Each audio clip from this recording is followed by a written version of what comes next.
Beste albiste hon bat ere bai, Bruselako Brugman ospitaleak hiriko osasun zentro handienetakoa denak museoetarako bisitak errezetatuko dizkie gaixoei. Vicente Lustiguerrek ospitaleko psikiatrak esan du arteari esker ahaztu egiten zaigula hilkorrak garela eta hori osasun mentalerako garrantzitsua dela. Doako sarrerarako errezeta bat dutenek Stolden museoa bisitatu ahalko dute, 16. mendeko egunak ikusi moda eta enkajaren museoan, edo zentrale arte garaikideko zentroko galerietan paseatu, besteak beste.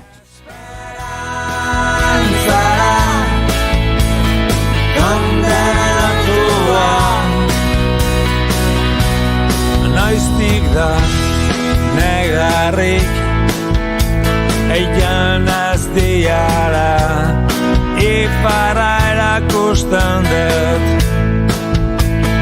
behatzaz arako area. Zenbat tardatuko du listilloren batek esaten? Nizki horren jendeak egingo du eroa balego bizila museoetarako sarrerak baina egukitzeko. Gertatuko dela. Hori esaten dute museotara joaten ez direnek. Eta gaur turismoaren munduko egunean leku berezi bat bisitatu nahi baduzu, jakin dezazuela munduko arto labirinto handiena ireki berri dutela. Amerikako estatu batuetan Illinoisen hain zuzen ere. Gainera, diseinu berezi badu labirintoak.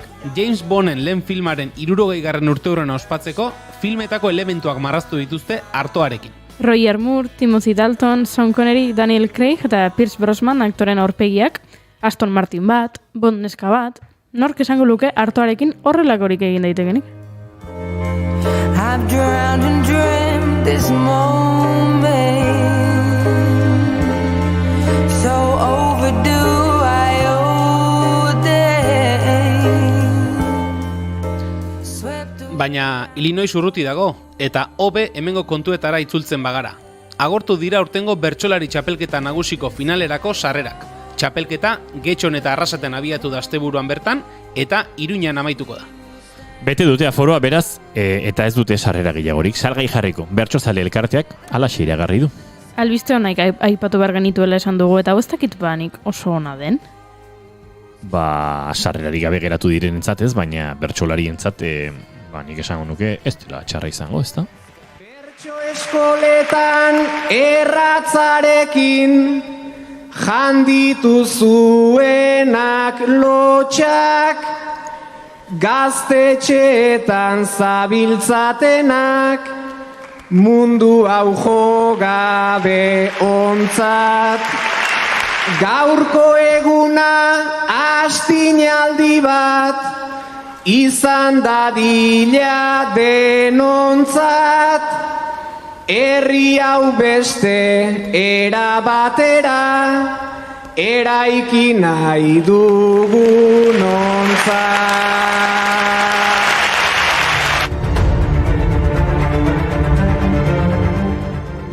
Oso ondo, ni indartu naiz astearte honi aurre egiteko, baina zer dugu gaurkoan? Hui, adibidez, irailaren 23an abiatu zen aste klima eta energiaren astea landuko dugu. Maria Jauregirekin ariko gara datozen ekintzetaz aritzeko eta hauek ezagutzeko. Eta esan bezala, turismoaren munduko eguna denez, horri buruz hausnartzeko aukera ere izango dugu. Gure kolaboratzaile berri bat aurkeztuko dizuegu, Argentinatik zuzenean, adiogon. Ikusten? Aste arteak bueltan badu bere xarma. Bai, edo zue behintzat topatzen diozue. Iraiako 27 ditu gaur eta aste artea da ongietorri guztioi bigarren kafera. Bigarren kafe gozo-gozora.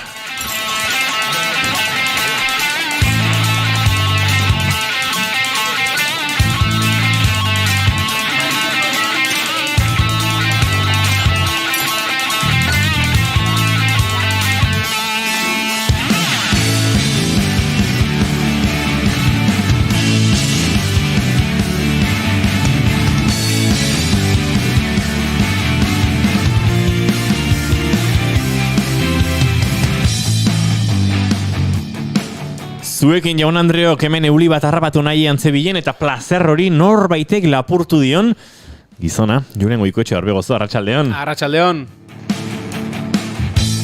Euliak nahiko burua osteman dizkio eta norbaitek hori hemendik aterarazi duenean plazerra ere berak sentitu duena. Juri Ezeiza Arandia, arratsaldeon. Arratsaldeon.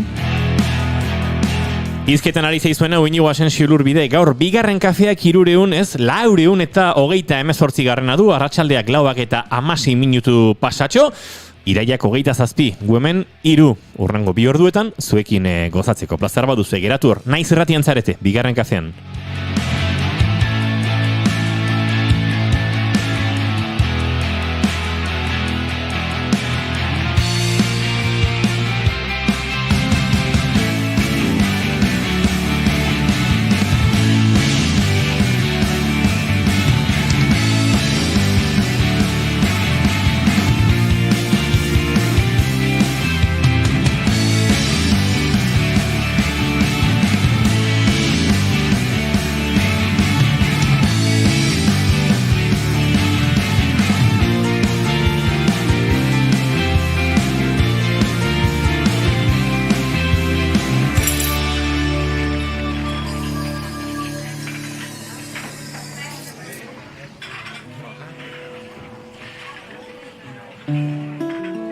Zer egiten du egoaizeak nekatzen denean?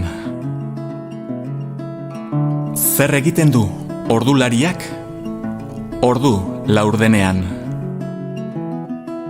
Zer egiten du pazientziak zai dagoenean? Zer egiten du gorpuak kajan daramatenean? Zer egiten du sagar ondoak gerezi denboran? Zer egiten du txano gorritxo? Arratsaleko 4 eta 18 minutu, eta esan da bezala, astearteari lepotik heldu eta horre egin behar diogu, eta hortarako maite duten tarteari asera emango diogu. Julen Goikoetxe hor begozo, zein da zure maite duta? Gaurko nire maite dutak, gaur zuek naiz irratian eskaini duzuen elkarrizketa batekin badu zerikusia bertan aipatu duzue, maite dutetan nolabait ere, bigarren kafeko kideok, zentzu batean biluztu ere egiten garela batzutan, ezta? Eta nik badut hor, txikitatik daukadan ez dakit.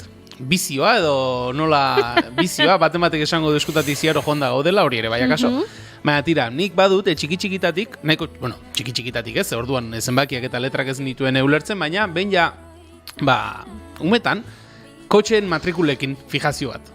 Kotxe bat ikusten nuen eta besegituan kotxearen matrikula, buruan gordetzen edo saiatzen nintzen edo ez dakit erraztasun nuen zenbaki horiek eta gordetzeko, eta gogoan dut umetan nire herrian alegian ikusten dituen kotxen matrikulak eta banekizkiela eta horrela biltzen ginen lagunen artean erdi txantxetan eta ere bai. Eta badakizu denborak aurrera egiten du, baina gauza batzuk ez dira aldatzen. Eta justu aste honetan ikusi dut lehen da biziko kotxea M matrikula letra daukana. Mote. Eta letra aldaketa horiek izaten direnean, norberarentzat festagun txikia bezala izaten dira. Txundituta nago. Horixe konpartitu delkarbanatu nahi nuen zuekin. Bizioa esan du. Gaixotasuna egian. Zoriontxua da. Ontzat emango du. Baina zenbat lagunei soluzionatu diden asuntoa otamakinaren inguruan daudenean, horrek ere badu berea, Zer egiten du ibaiak urik ez dakarrenetan? Eta zure maite dutago, Juri? Nire maite duta da, egun hauetan aritu naizela lagun batekin hizketan, arazo baten inguruan. Eta arazo hori da zer gertatzen den lagun batekin harremana amaitu nahi duzunean. Ze oso barneratuta daukagu, zure bikotekidearekin harremana bukatzen denean, bikoteak uzten zaituenean, edo zuk erabekitzen dezunean amaitu egin behar dela, zer datorren orduan, zer nolako dolua, lagunak ondoan izango dituzu seguraski, esan ez ez da zer gertatzen, topatuko duzu maitasun aurrerago berriro, edo bla bla bla, olako gauzak. Baino, lagun batekin gertatzen denean, eta mila arrazoi egon daitezke lagun batekin azkenean lagun izatari usteko. Eta, prozesu horretan dago nire laguna, eta oso konbertsazio interesgarriak edukitzen ari gara horren inguruan, eta zer motako dolua daraman berak, bere lagun honekin bukatu delako harremana. Eta oso interesgarria iruditzen zait, eta hori xedan ere maite dute. Egia da gutxi planteatzen dugula adiskidetasunaren amaiera hori edo? Claro, bai, ez dakit, ez da inoiz gertatzen ez, zuk esaten diozu adibidez, Julen, aspaldi ez dut zure laguninak ikusi. Bai, utzi egin dugu. Hoi, kolatxazio horiek ez ditugu gitzen, baino gerta daiteke Julen eta Iñaki urruntzea, edo zerbait gertatzea eta ja ez izatea lagunak, edo... Bueno, honek ere beste hausnarketa eta konversazio baterako emango liguke. Ze harreman, ez da egite, relazional edo amodio harreman horien amaiera beti ulertzen dugu amaiera erabateko bat bezala, ez? Eta horre badago gure harremantzeko kulturatik zerbait, eta gozak amaitu eta etenaldiak, eta, beste modu batera ere uler daitezke. Amaiera horiek, baina tira, hori beste baterako Vale, beste baterako utziko dugu. Saiatuko naiz, nire maitu duten asko ez luzatzen, ze uste dut esan beharreko guztia kantuak esango duela. Gure entzule direnek akaso gogoratuko dute. Joan den urtean, justu gaur urte bete, ni nintzela saio honetan egon, urrengo gunean kontatu nizuen zergatik, lagun baten mezua jaso genuen, arek esan zigun, bere buruaz beste egin bartzuela saiatu ginen, ura topatzen, ura aurkitzen, ura, ez dakit, gerora errespetatzen ikasi dugun erabaki hartatik urruntzen edo erabaki ura harretzezan konbentzitzen.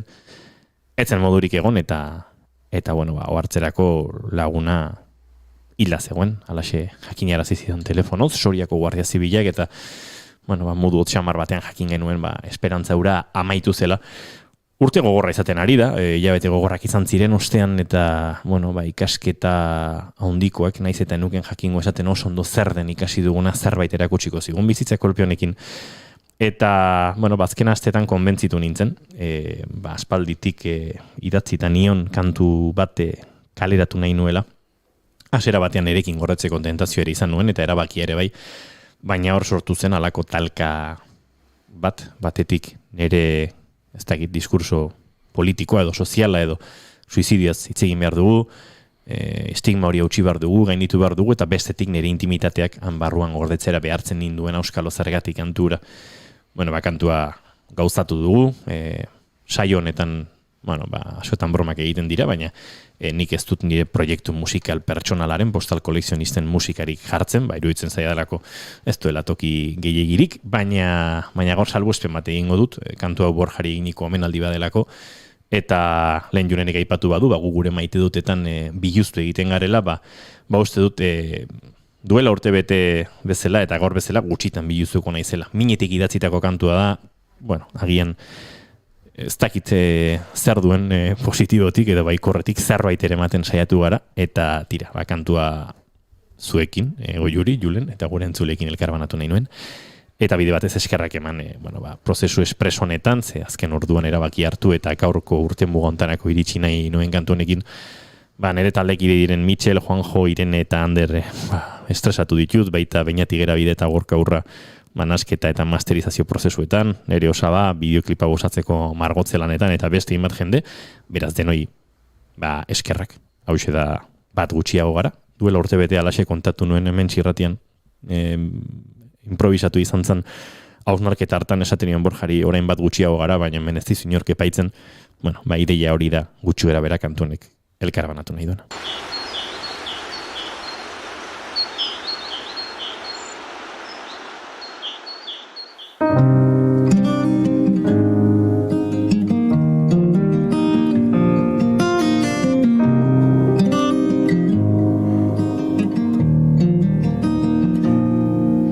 Mezu batek batean kolokan jarri du esperantza, laizter gara zure gana, baina ezin jakin norantza.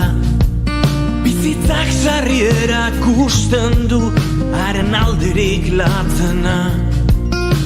Arnasa bera zaigu orain, arnasotzetan mingotxa. Itzaliote da zure hotxa. Asko maite duenak, asko sufritzen duela, esaten zenun txantxetan, paradoxa eta egia.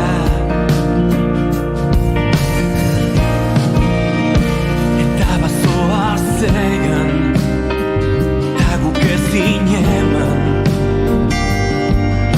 Besarkaden artean azkena, orduztik mina ere bihurtu duzu laskea.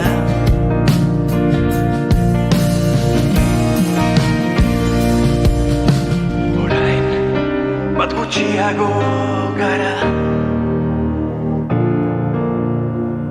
zulertu nahi eta uinazeari borrokan. Orain bat gutxiago gara, zulertuta ere epairik gabeko mina. Itzaliote da zure hotxa,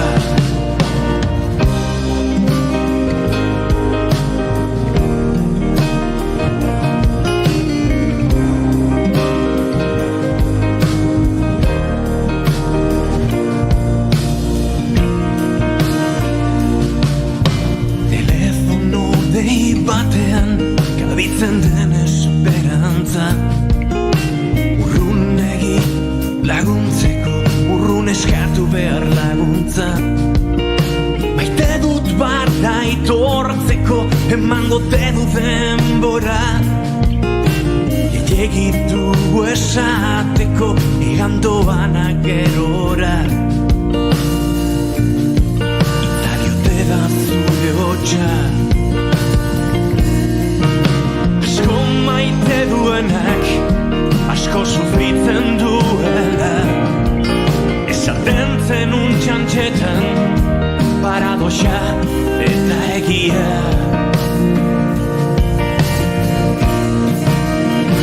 Eta bazoa zegan, eta guk ezin eman. Besarkaden artean azkena, orduztik mina ere bihurtu duzu laskea.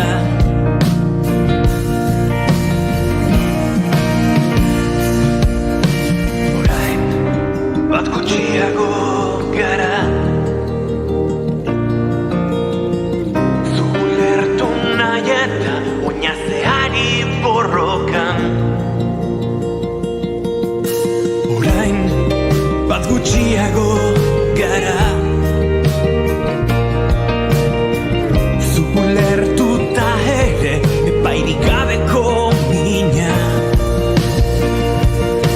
Itzali da zure hotxa,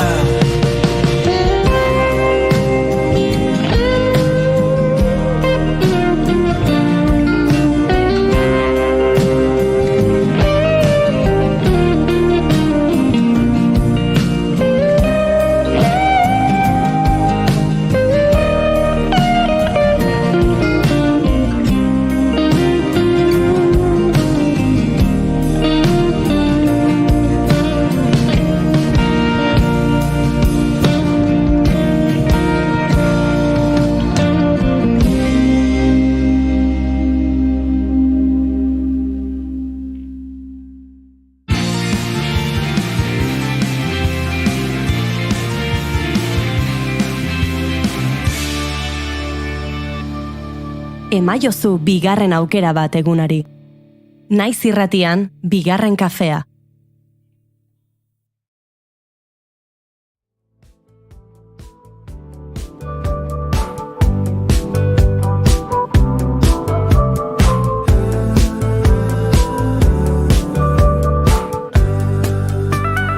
Arratsaleko 4:00 pasatxo eta saio atajoz hasteko moduan bagara eta Julen Goikotxearen eskutik eta gure hurrengo gonbidatuaren eskutik, aste klimaren inguruan hitz egin behar dugu, Julen. Alaxe da Inigo, eta aste klimaren inguruan hitz egiteko lehenik eta behin esango dugu, klima eta energiaren astea dela aste klima, iragan ostiralean, irailaren 23an abiatu zela, eta urriaren bira bitartean, 200 gora ekintza eta ekitaldi eskainiko direla gaiaren inguruan, Araban, Bizkaian eta Gipuzkoan. Eusko Jaurlaritzako ekonomiaren garapen, jasangarritasun eta ingurumen sailak, energiaren euskal erakundearen eta IOBE erakunde publikoen bidez antolaturiko ekimena da, eta aurtengoa 3. edizioa du. Helburu nagusi modura, herritarrak kontzientziatzea eta mobilizatzea da ezinbestekoa den energia eta klima trantsizioaren aurrean. Egun hauetako ekintzez aparte hala ere, egitasmoak baditu beste hainbat adarrere. Horien artean, klimametraje lehiaketa aipatu daiteke, klima aldaketari buruzko gazteentzako film laburren lehiaketaren lehen edizioa da, eta lanak aurkezteko epea zabalik dago, azaroaren 18 bitartean. Gero aipatuko dugu klimametrajeren ingurukoa, baina aste klimak biltzen duen guztiaren inguruan hitz egiteko, honena, gaurko gure lehen gonbidatuari hitza ematea izango da. Maria Jauregi Lasa, IOBeko ekintza klimatiko arloko teknikaria gonbidatu dugu bigarren kafera, gaiaren inguruan luz eta zabalaritzeko. Arratsaldeon eta ongi etorri, Maria. Arratsaldeon da, eskerrik asko. Bueno, esan dugu, irailaren 23an eman zitzaiola hasiera aste klimari, 3. ekitaldi honi, lehen egunak badoaz pixkanaka, zer moduz doa? Ondo, eguraldik ere laguntzen dunez, azkenen antolatzen dien ekintza gehientsunak kalen izaten dira, ez? Eta orduan eguraldin arabera batzuetan azken orduko aldaketak egin barra izaten dira, baina nik uste dut, behintzat aurreko urteetan nahiko arrakastatsua izan du dira aste hauek bai. Hemen ez da gordibiderik, ez da, euria eskatzen ibili gara eta behar ez duen garaien botako du orain. Bai, zer remedio. Nik kanpoko lagunei beti izaten diet, iraia da, Euskal Herria bisitatzeko hilabeterik onena ikusiko duzue, uztaian euria egiten du, iraian ez, eta gero begira. Tira, horrela izaten da, ezta? Bueno, Maria, bizi dugun testuinguru honetan, krisi energetikoa gora eta bera gabiltza, beste konturik ez da, esan liteke aurtengo aste klimak inoiz baino garrantzia handiagoa duela? Bueno, aste honen antolakuntza ez, egia esan nondik dator ez, ja 2020an ez, guk ere inkesta bat egin genuen, logikoko gabinetekin lankidetzan, baita energiaren euskal erakundearekin lankidetzan. Urbildu pixkan mikrora gehiago, Maria. Eta emaitzek argi erakutsi ziguten ez, euskal gizartea da badakila ez, ezagutzen duela ez, klima aldaketaren arazoa zein den, baina beste eta gainera ez hori bakarrik ez, 80%ak arazo larritzat jotzen du ez. Baina gero inkesta berak ere erakutsi zigun edo erakusten du herritarrak ere nola esaten da, beharrezkoa ikusten dutela ez, gure eguneroko ohiturak aldatu edo beste gauza batzuk egiten hasi behar garela, baina ez dakite nola, ez? Eta orduan aste honekin nahi dugu nolabait erakutsi ez, erabaki txikitxoekin ez, klima aldaketaren aurrean edo gure karpentsuarekin egin dezakegula ez. Hori da kaso gakoetako bat ez, aurkezpen ekitaldian ekintza oro txikia bada ere garrantzitsua da, esaldia erabili zenuten, akaso aipatzen duzu ez, gizarte bezala badaukagula kontzientzia hori, baina norberak egin ditzakeen ekintza txiki horietan oraindik akaso ez dugu sinisten? Ez dakit sinetxi edo azkenean egunero hartu harrituko erabakiak ez, hasteko lanera nola joaten gara ez, kotxe hartzen dugu, partekatzen dugu, edo transporte publikoa, garraio publikoa erabiltzen dugu, edo erosketak egiterak orduan ere ez, bertako produktua kontsumitzen ditugu, ez ditugu kontsumitzen, erabaki asko hartu barra dauzkagu, eta azkenean horiek guztiak eragina dute. Eta esan duzu, erabaki ezberdin ugari izan litezkela, klima aldaketaren hori geratzeko moduan lagundu dezaketenak, aste klimak zentzu horretan oso abaniko zabala eskaintzen du. 200 gora ekitaldi dira eta oso ekitaldi ezberdinak, eta oso publiko ezberdin zuzendutakoak. Eta gainera ekitaldi horiek gehienak udaletxeek antolatzen dituzte, ez? Eta askotan udaletxe horiek oso txikia dira. Eta horregatik ere, ekonomiaren garapen jasangarritasun da ingurumen sailetik ere, diru laguntza deialdi bat luzatzen da, udalek ekintza ezberdin horiek antolatu ditzaten, ez? Eta lehen esan duzu, ez? Tailerrak, hitzaldiak, ibilaldiak, Tolosan uste dut, ez? Pasaden ostiralean bizikleta martxa bat ere izan zela, eta askotariko gaur goizean bertan bisita bat izan dugu, Oñatin izan gea, aste honen baitan baita ere, ingurumen saietik ere ekoberrikuntza proiektuak sustatzen dira eta Oñatiko udalak natura eskola berritu zuen eta ekoberrikuntza proiektu bat gauzatu zuen horretarako eta hori bisitatzen izan gara adibidez. Aipatu duzu udalekin elkarlana edo egin duzuela egitasmo hau antolatu ahal izateko, dirulaguntza lerro bat ere egon dela. Nolakoa da udalekin eta izaten duzuen harreman hori, nolako izaten da antolakuntza lan hori? Bueno, kasu honetan deialdia luzatzen da, ez? Udalek epe batzuk daude eskaera egiteko, eskaera egiten dute, eta gero guk beraien esku jartzen dugu logoak eta irudiak eta hori guztia, eta gero guk eskaintzen diegu, Aste Klimak dauka web horri edo webgune propioa dauka, eta webgune horretara igotzen dugu jardunaldi guzti horien informazioa. Eta hor ikusi dezakezu lurralde historiko bakoitzeko, Bizkaian, Gipuzkoan eta Araban, ze jarduera mota antolatu diren aste honetarako eta ze edatetan. Akaso norberari bere herrian horrelako ekintza bat egiteak kontzientzia gehiago mugitzen dio esan edut ez dakitez? Aste Klimak egingo balitu Donostian ekitaldi nagusi bat, Bilbon bestea eta Gasteizen beste bat, akaso nolabait azalekoago geratuko litzateke, norberari bere herrira eramaten bazaio klima aldaketaren arazoaren ikusi dezan hori, akaso gehiago erasaten dio norberari? Ez dakit, udal txiki askok parte hartzen dute, aste honetan, eta nik uste gaina herri txiki horietan arrakasta izaten duela, Pentsa, jarduera asko antzerkiak eta umei zuzendutako ekintza dira, eta azkenean umeak ere kontzientziatu behar ditugu, ez azkenen gure etorkizuna dira. Eta umeek gero kontzientziatzen dituzte gurasoak etxean. Hori ere egia da. Aipatu dugu oso abaniko zabaleko ekitaldiak, oso mota ezberdinetako ekitaldiak, publiko ezberdinei zuzendutako esate baterako, lehen zuen agenda horretan begiraritu naiz, eta jartzen zuen, udal langileentzako nolabait ere gidatze efiziente baterako ikastaroa, gero aurrentzako tailerrak, hor norbaitek burua ederki astintzen du ekitaldi horiek guztiak prestatu ahal izateko. Azkenean udalen lana da, ez? Guk dirulaguntza hori luzatzen da, eta gero udalek beraiek, ez? Ematen diote buruari, ez? Zer nolako jardurak antolatu. Baina egia da, oso jarduera horietako asko oso interesgarria dira, bai. Eta akaso baita ere izango da, ez? Denborak aurrera egin ala eta klima aldaketaren gai hau gero eta presenteago dagoen honetan, arlo horretako ekitaldi ezberdinen eskaintza ere gero eta zabalagoa bihurtzen ariko da, esan dut, eskaintzak gero eta gehiago izango dira horrelako ekitaldiak eskaintzen dituzten elkarte, enpresa edo dena delakoak? Ni pentsatzen dut, baiet ezkenean puri-purian dagoen gai bada, ez? Eta beharrezkoa da, ez? Azkenean kontzientziatu behar dugu gizartea, ez? Badakigu hemen dagoela askotan iruditzen zaigu agian hemen ez zaigula ezer gertatuko, baina bertan daukagu, bez? Begira uda honetan ere ez, bero aldiak izan ditugun. Esan dugu, 3. ekitaldia duela Aste Klimak, pentsatzen dut helburuak hasieratik berdinak izango direla, ez klima aldaketa horren inguruan kontzientziatzea, energiaren krisialdi hauen inguruan eta kontzientziatzea. Bilakaera hori, 3 ekitaldietako bilakaera hori nola ikusi izan duzu? Esan nahi dut, helburuak berdinak izanagatik gauzak egiteko modua edo aldatzen ari da, edo Aste Klimak bere bideari jarraitzen dio? Ez, partaidetza aldetik adibidez, urteak pasala, geroz eta udal gehiago animatzen dira, eta ekintzak ere ugariagoak dira, ez?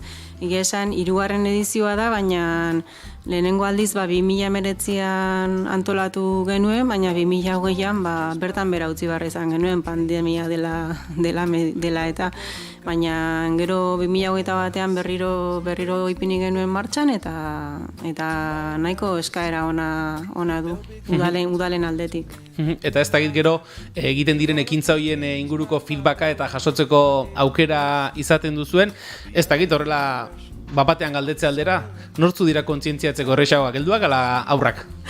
Nik uste aurrak, ez? Aurrak errezago gainera gero beraiek, guk beraiek kontzientziatu eta gero zuk esan bezala, ez? Beraiek etxean ere gero lan asko egiten dute, ez? Gurasoak kontzientziatzen. Ari gara, aste klimaren inguruan hitz egiten, ari gara klima aldaketa eta krisialdi energetiko honen inguruan hitz egiten. Maria, ez dakit, akaso galdera gordinegia da, baina egoerak oraindik atzera bueltari badu edo jada joan zaigu eskuetatik?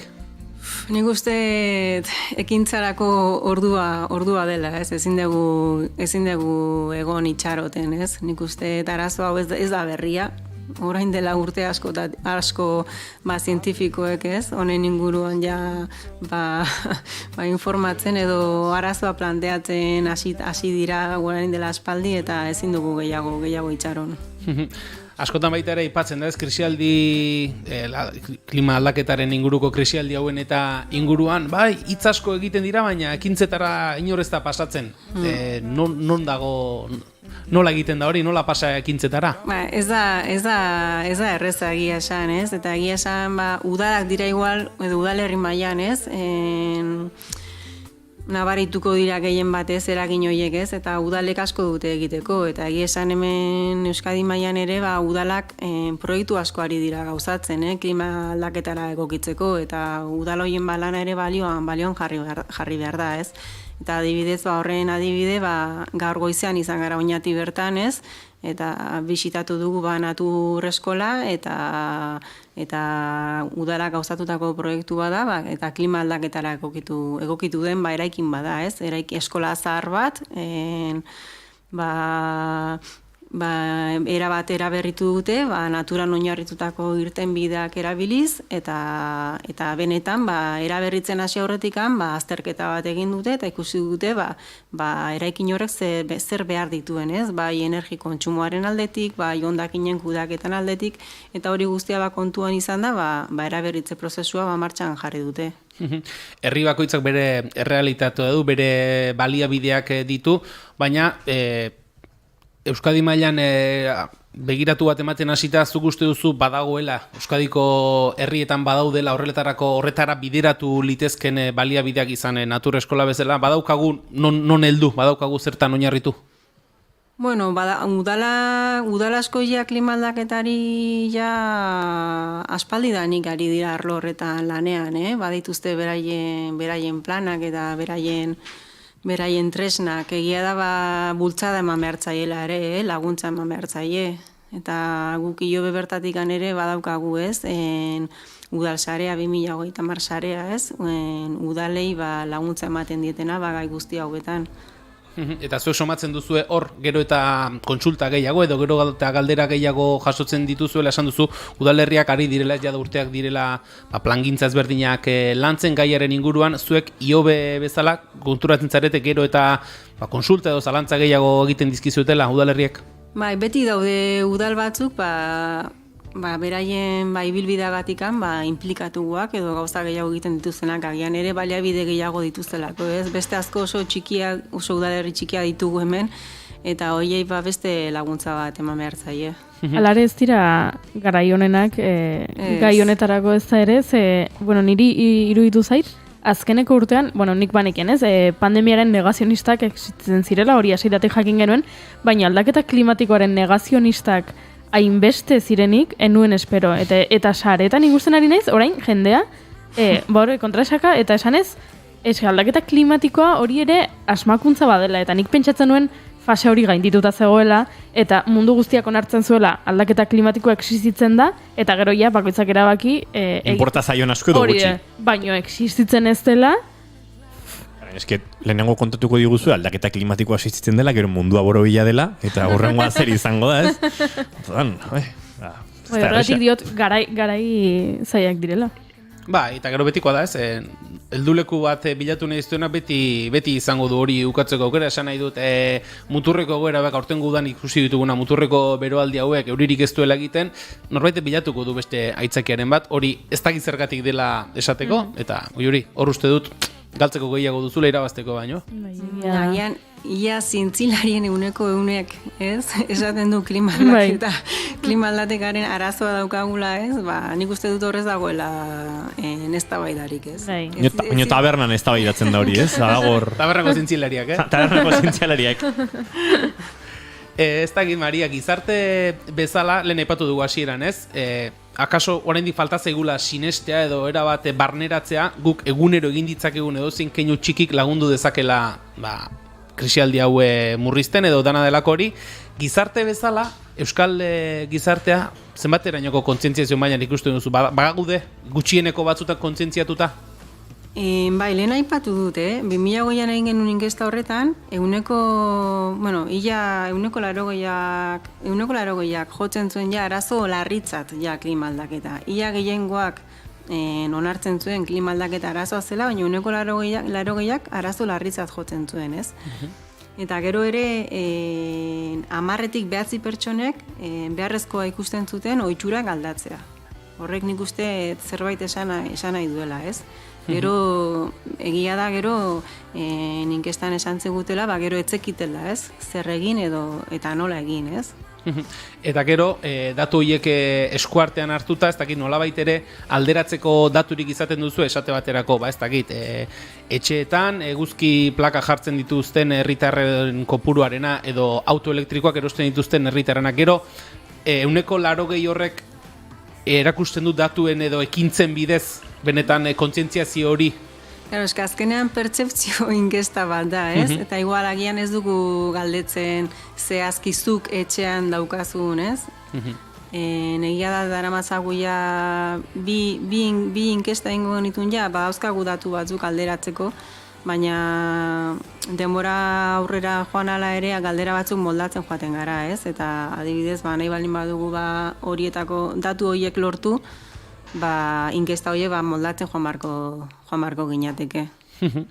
Esan ditugu, aipatu ditugu Aste Klimak egin dituen ekintzetako batzuk, esan dugu oraindik ere hilaren bira bitartean, igandea bitartean, oraindik ere beste 200 ekintza inguru edo izango direla, norbaitek ekintza horien inguruko informazioa edo agenda konsultatu nahiko balu, asteklima.eus webgunean sartu, eta hortxe du ekimenaren inguruko informazio osoa, baina aipatu dugu Aste Klimak aurten beste ekintza bat edo beste lehiaketatxo bat ere martxan jartzeko erabaki hartu duela, Klimametraje izeneko film labur lehiaketa da, hau erabat, Maria, gaztei begirakoa. Bai, gaztei zuzenduta dago, izan ere gazteekin lan batzuk egin ditugu aurretik, ez, eta beti kosta egiten zaigu, ez, gaztengana nola iritsi, ez, nola iritsiko gara eta nola kontzientziatuko ditugu edo nola egingo dugu beraiek ere inplikatu eta gauzak egin ditzaten, ez? Eta beraien eskaeretako bat edo taldetxo edo lan hauetan atera dena izan da zerbait berria nahi dutela eta iradoki zuten behin horrelako lehiaketaren bat ondo egongo zela, ez? Eta horregatik animatu gara, lehen aldia da egiten dugula, ez dakit nola aterako den, ez dakit emaitza edo lan asko jasoko ditugu, baina, bentzet saiakera bat egitera ondo iruditu zaigu. Bai, eta bereiek eskatutakoa baldin bada ziur, ez? Ez dakik guzuk esan duzuna kopuruaz ez dugu zenbaterainoko izango den jakingo, baina ziur lanak jasoko dituela. Aipatuko dugu, nolabait ere bi kategoria dituela lehiaketa honek, alde batetik klima aldaketak Euskadin dituen inpaktuak, eta bestetik klima ekintza Euskadin bultzatzen duten irtenbideak, ekimenak edo tresnak. 2022ko irailaren 23an 18 eta 30 urte bitartean izango dituzten gazteentza da. Eta Maria, parte hartzen duenak, ez du ezerengatik parte hartzen, ez da, sari batzuk ere badira tartean. Bai, sariren bat edo beste badago, ez? Itxukinen bueltaka zer jarriko dugu sari moduan. Eta azkenean, bizikleta elektriko bat, eta gero, etiketa ekologikoa duten, nekazal turismo egonaldiak, ez da? Egonaldiak, bai, hori da. Aipatuko dugu, hor ere, gai honen klimametrajeren inguruko informazioa nahiko lukena, asteklima.eus webunean sartu eta bertan izango duela lehiaketaren inguruko informazio guztia, 2022ko azaroaren 18 arteko epea dagoela lanak bidaltzeko eta parte hartzeko formularioak eta dokumentazio guztia eta webgune horretan kontsultatzeko aukera izango dela. Maria Jauregi, bukatze aldera, geratzen diren egun hauetan, aste klimak eskainiko duen agenda zabal horretan, zertxo bait azpimarratuko zenukez, bada zerbait horrela besteren gainetik arreta deitzen dizuna, edo... Jo, egia esan, orain esateko ez dakit hainbeste ekintza dira, baina asteburura begira agian ez, ekintza gehiago ongo dira asteburuan eta asteburura begira eta pentsatuz ere jendeak denbora gehiago duela, ibilaldi gehiago antolatu dira, ez? Bestela gehiago dira hitzaldiak eta tailerrak eta horrelako jarduerak. Hobena, esango digu entzulei, sartzeko asteklima.eus webgunean. Sartzea dela, zeren egia esan hainbeste ekintza dira. Hori da, norbait ziur bere gustoko zerbait bilatuko duela. Eta esaten duenak ez dagoela beste gustoko ezer, tabernako zientzialari horien pare jarriko du, ezta? Bai, hobez. Esan dago, asteklima.eus webgunean agenda zabala, igandera bitartean izango diren ekitaldi asko eta askorena. Eta Maria Jauregi Lasa, zuri, mila esker, gaurkoan bigarren kafera hurbiltzeagatik eta asteklimaren inguruko xehetasun hauek eskaintzeagatik. Eskerrik asko zuei, gonbidapenagatik. Izan ondo.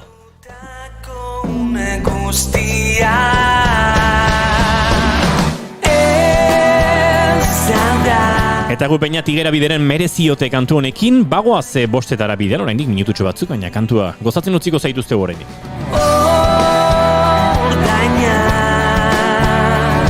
Mereziote du beti ezan da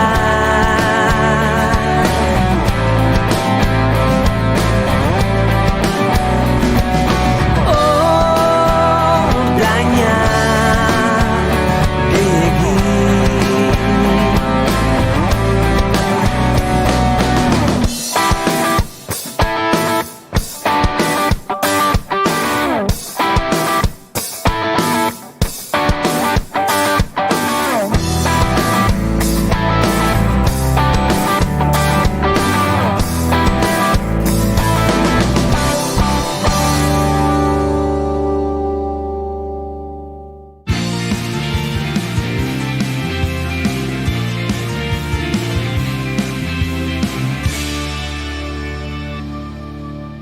Bigarrenak ez direlako beti okerragoak, bigarren kafea. Naiz irratia entzuten ari zara. Bilbo aldea, 92.2. Gasteiz eta Arabako lautada, 91.5. Donostialdea, 93.8. Gernika, 96.7. Leitza, 95.1. Bortziriak, 103.1. Urola, 91.8. Goierri, 102.2. Legazpi, 94.6. Naiz irratia.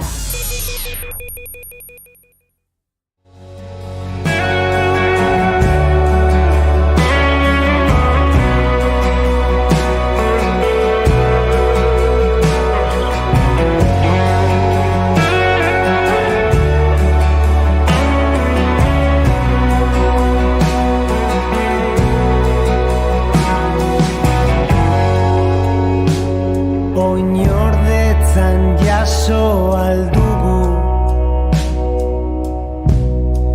Sorgor gaituen Axola gabekeria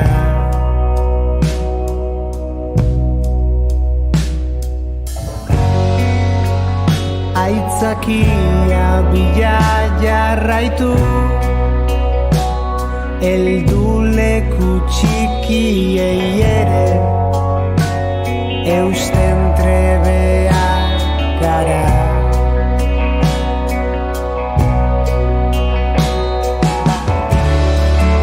Aukera daukagu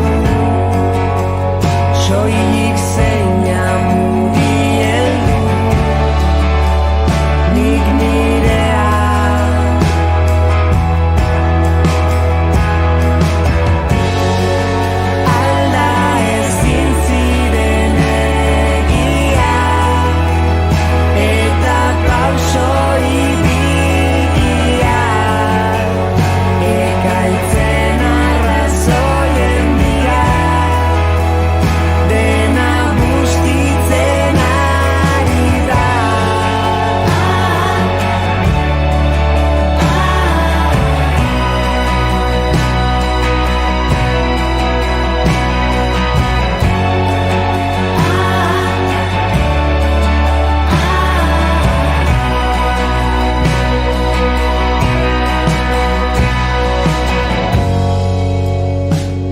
ziurgabetasunetik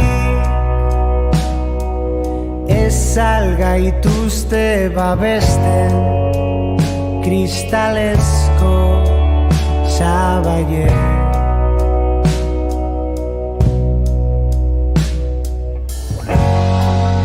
Ez dute behar ausardiari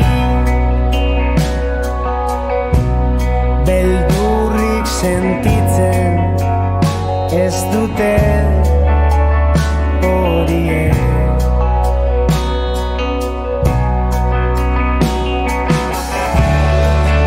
Aukera daukagu soilik zeina murien zuk zurea.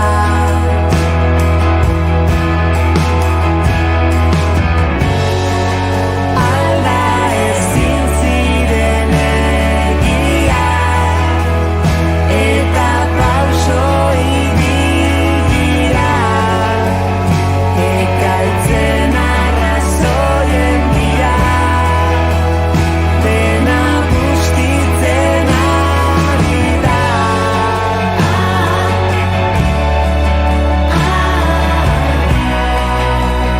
Dena bustitzen ari da.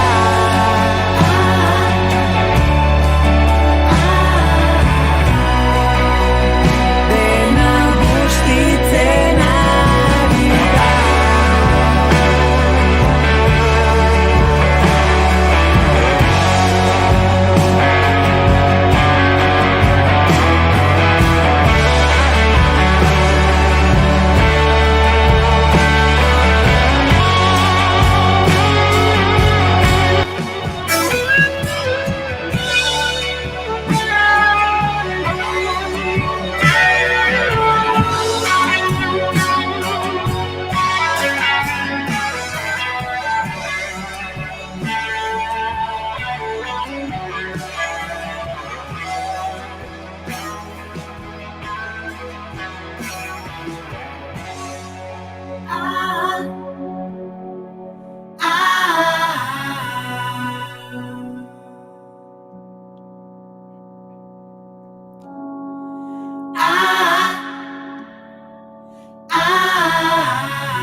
Bigarrenak ez direlako beti okerragoak. Bigarren kafea.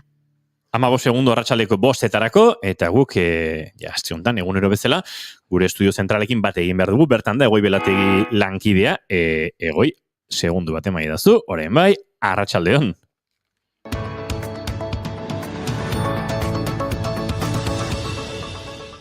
Arratsaldeko 5:00 puntuan bai, arratsaldeon Inigo, arratsaldeon bigarren kafeako entzule guztiak.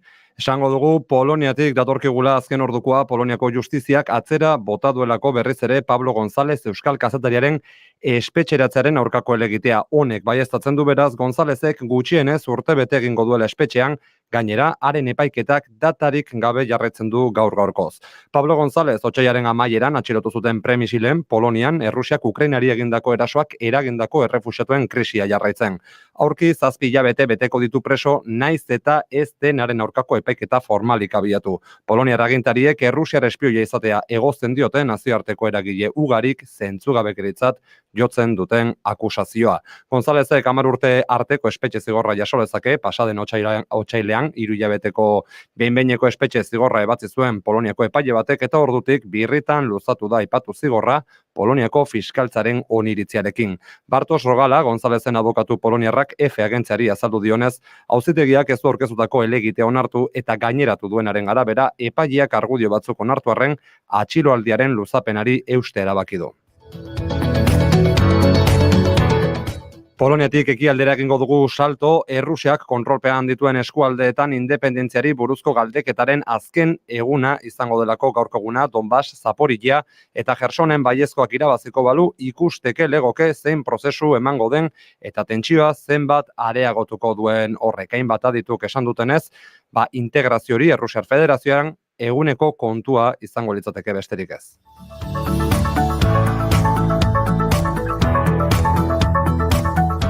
Gurera itzuliz normaltzat jo du Jokin Bildarratz Euskal Autonomia Erkidegoko Hezkuntza Sailburuak lege berriaren lehen zirriborroa publikatu ondoren izan diren kritikak. Oraindik bigarren testu artikulatua egiteko bilerak eta hartu emanak izango direla baieztatu du. Bakoitzak du bere ikuspegia, baina Bildarratzek esan du parlamentuaren 80% onartutako testuan dioena mandatua dela bere sailarentzat eta oinarri horrekin egingo dutela aurrera. Bidenabar kritikak zilegitzat jo ditu sailburuak. Realizará una serie de enmiendas, pues cosa que es normal. Es decir, ahora lo que nosotros vamos a hacer es, aparte de hacer otro nuevo texto con lo que vayamos escuchando, será remitir al Parlamento. Y el Parlamento, obviamente, allí los grupos parlamentarios establecerán su modus operandi para tratar ese nuevo texto. Pero hori Euskal Autonomia Erkidegoan, Nafarroan berriz EH Bilduk eta Nafarroako gobernuak biharkoan hasiko dute aurrekontuen negoziazio ofiziala. Alderdi subiranista eskua luzatuta joango da, baina azalpenak eskatuko dizkio dena den Txibiteren gobernuari pasaden urteko aurrekontuetako hainbat puntu ez direlako bete. Gainera, egiturazko aldaketak eskatuko ditu herritarren ongizatea bermatze aldera. EH Bilduk eskatu du beraz Nafarroako 2023ko aurrekontuek zerbitzu publikoak indartu ditzatela eta krisi ekonomiko, sozial eta ekologikoari aurre egiteko baliabideak izan ditzala. Bakartxo Ruiz. 3 urte hauetan eta aurten laugarren aldiz aukera hori ere izan liteke aurrekontuak indarrean egotea, orain arte erakutsi dugu jarrera eraikitzailea, jarrera proposatzailea eta oraingoan ere aurtengo negoziazioari ikuspegi beretik helduko diogu. Egia da, familietan, etxe guztietan nabaritzen ari dela prezioen gorakada, inflazioa, egoera ez da erresa, bereziki okerren pasatzen ari diren personentzat. Aurrera egin baino lehen, Nafarroan geltuko gara aipamentxo bat egiteko 2022ko Nafarroa oinezen ordezkaritza batek urriaren 16an Tafallan egingo den ikastolen jaiarekin bat egiteko gonbitea luzatu diolako gaurkoan Nafarroako parlamentuari 1970an sortutako Garcés de los Fallos Tafallako ikastolak antolatuko du aurtengo Nafarroainez bere 52. urteurrenarekin bat eginez. Nafarroako parlamentuko presidentea Unai Ugalde karrera egin die ganberaren egoitzan Nafarroako ikastolen federazioko lehendakari Elena Zabaletari, erakunde horretako zuzendari Josu Reparazi eta Garcés de los Fallos ikastolako lehendakari eta zuzendari diren Aritz Azkarate eta Paula Arregiri. Aurtengo jaialdiaren antolaketaren berri izan ostean Ugaldek Garcés de los Fallos ikastolak beste eragile sozial batzuekin batera Tafallan eta Nafarroako erdialdean euskararen valorizaziorako egin duen ekarpen erabakigarria azpimarratu du.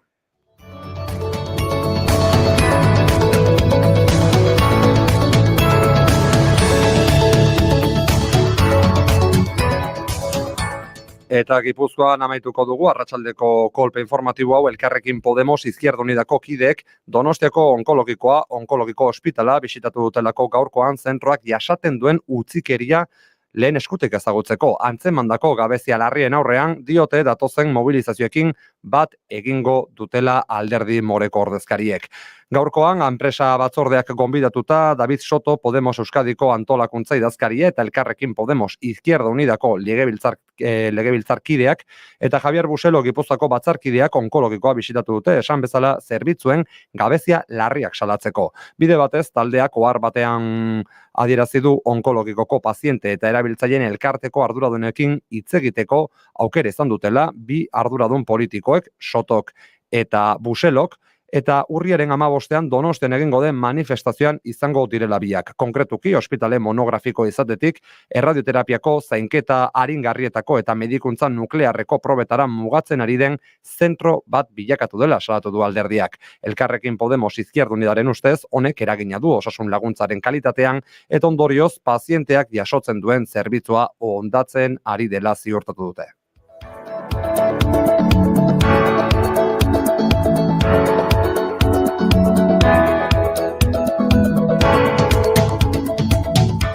Arratsaldeko 5:06 ditugun honetan, agur esan baino lehen entzule guazen informazio praktikoarekin esango dugu aurrera jarraitzen duela lehenxeago aipatu dugun anabasak, izan ere hainbat autok istripua izan dute nazional bat errepidean, Gasteiz parean. Horren ondorioz, autopilaketa handiak osatu dira, une honetan itxita jarraitzen du errepideak eta desbideraketa trafiko zuzendaritzaren arabera A1 errepidetik nazional 102 errepidera pasatu dute, berriz ere errepikatuko dugu, Irunerako noranzkoan istripu baten ondorioz A1 errepidea itxi dutela eta desbideraketa nazional 102 errepidetik ezarri dutela. 7:07 minutu besterik ez, bigarren kaferekin unozen zaituztego, informazioa bueltan izango da arratsaldeko 6etan, informazioaren ariaren 3. edizioarekin gero arte. Naiz irratia. Arratsaleko 5:07, eskerrik asko egoi belategi eta esan da bezala arratsaleko 6etan informaziorako tarte gehiago, baina gu orain Argentinara bidean goaz, bigarren kafean.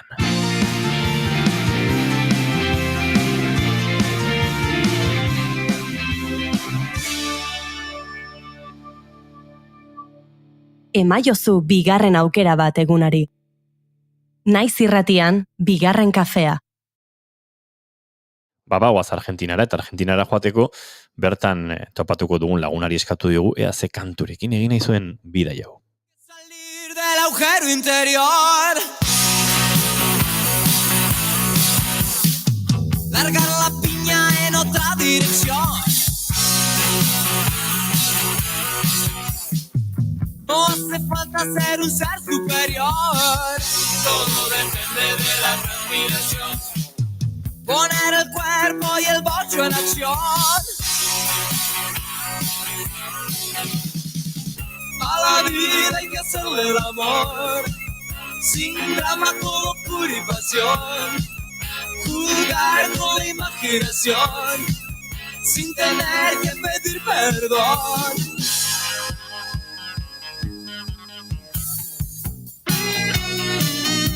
Bai, Goiuri bazoaz, baina gero zatoz, eta? Argentinara no. Aio!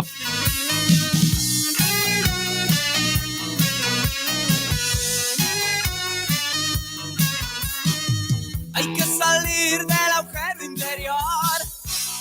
Ez ezala pentsatu inor, Goiurik ez duela nahi gurekin Argentinarako bidaia hori egin. Segituan izango da bueltan, baino guk, aspaldiko lagun bat agurtu behar dugu, eta, bueno, aurtengo denboraldian gure kolaboratzaile ere izango dena, Marcos Tedin Uriburu, arratsaldeon aspaldiko, zer modu zara? Aupa, arratsaldeon, eguardion. Dana ondo? Bai, ez du aste askotan mantenduko galdera hau, baina pixkat jendeak okatzearren Argentinantzara eta goizean goizabiltzan, ez da gizordu duena, 11kola? 12.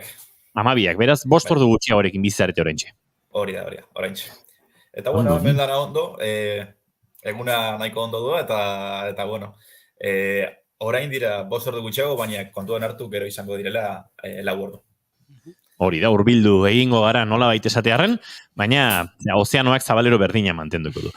Marcos Tedin norden argitu behar diogu urentzuleari, askok ezagutuko duzu, izatez, saio honen hasieratik lagun izan genuelako, lehenengo denboraldi hartan, 2019-2020 denboraldia zen, baina guk apirilean egin genituen lehenengo irratsaioa, konfinamendu garai hartan, eta urrengo asteaietan, ekaina inguruan, iritsi ginen hemen laborategira, eta orduan bapatean Argentinatik entzuten zaituztet, eta norrote da Marcos Tedin hau, eta orduan Marcos entrevistatu genuen, gerora berak Euskal Herrirako bidaia egin zuen, hemen Euskal Herrian zure unibertsitate komunikazio masterra gauzatu zenuen Marcos, gurekin hemen bigarren kafean egon zinen, txuleta ederra jangen dituen eroetxe elkartean, eta tira, berriz ere Buenos Airesera bueltan zara, baina, hemendik aurrera, tarteka harremanetan izango gara eta kontatuko dizkiguzu gauzatxoak. Horrela laburtu dut nik, baina ez da gizuretzat nolakoa izan den Euskal Herritik Argentinarako itzulera hori, uste dut udaran egin zenuela dagoeneko buelta, ez da? Bai, orain dela bihazte bueltatu nintzen, eta egia esan dana zoramena izan da, hemen Argentinan, esatitzen naiz lurrikara baten erdian nahuela, hori da, orain daukan zentzazioa, baina bai, orain dela 4 urte hasi nintzen euskara ikasten, orain dela 3 urte ikuste hasi nintzela bigarren kafean zuten, eta orduan betidanik, esan alda betidanik bigarren kafea nirekin egon dela, nire prozesuan, euskara ikasteko prozesuan. Orduan, bueno, nik sentitzen dut nahiko gertua, bigarren kafea. Bigarren kafean entzuten den euskera, saiatzen gara batua zaritzen, baina batutan gipuzkerara joaten zaigu salbuespen batzurekin, baina Marko Estedinek berriz, Bilbo inguruan ederri ikasi du, euskara sasi argentinar, sasi bizkaitar hori, ez da? Bai, kontua da, bizan nintzela Zornotzan. Orduan Zornotzan are gehiago ikasi nuela bizkairaz egiten, baina kontua da, nik ez duela erabakitzen, ateratzen zait. Batzutan jende batzuekaz egiten dut bizkairaz, eta beste batzuekin batuaz, baina nik ezin dut erabaki noiz eta non. Ondo. Aizu, Markos, Argentinara bueltatu zara, zein dira planak orain? Batetik, bigarren kafeko kolaboratzaile izatea, hori aipatu dugu. Gaur, akaso zertxo bait kontatuko nahiko diguzu, baina batez ere jendeari aurkeztu nahi genion, zure burua, nahi genuen pixka zurekin berriz ere harremanetan izan, ze badira, asteak, nik uste azkenekoz Markos Estedinen berri izan nuela, Iñar Sastre piano jole handiare egin zegoela, pentsa handik etzen bilera honegirik aterako, azebi fitxaje elkartu zinatenak, baina tira, Markos, nahi genuen jakintzen muz zauden, eta esan da bezala, lurrikara baten erdian Argentinan aipatu duzu, hemen txiste egin dute, Arkakuxok esan du, lurrikara baten erdian sentitzen bada, ez ote zen Mexikora joan Argentinara beharrean, Arkakuxo, txiste hori etzen oso txiste ona, batez ere zen oso txiste sensiblea. Lagun mexikarrak ondo asko kezkatuta dauzkatu lurrikarekin, eta ez daude humore girorako, Baina tira, Markos, zerengatik esaten zeuden, zer da, zuretzatu naintxe lurrikara baten erdian, egote hori, Buenos Airesen? Berez, nik itzaina nuen horren inguruan, ze hemen Argentinan, nik azotan eukan, baina guretzat oso zaila da epe luzerako planak egitea.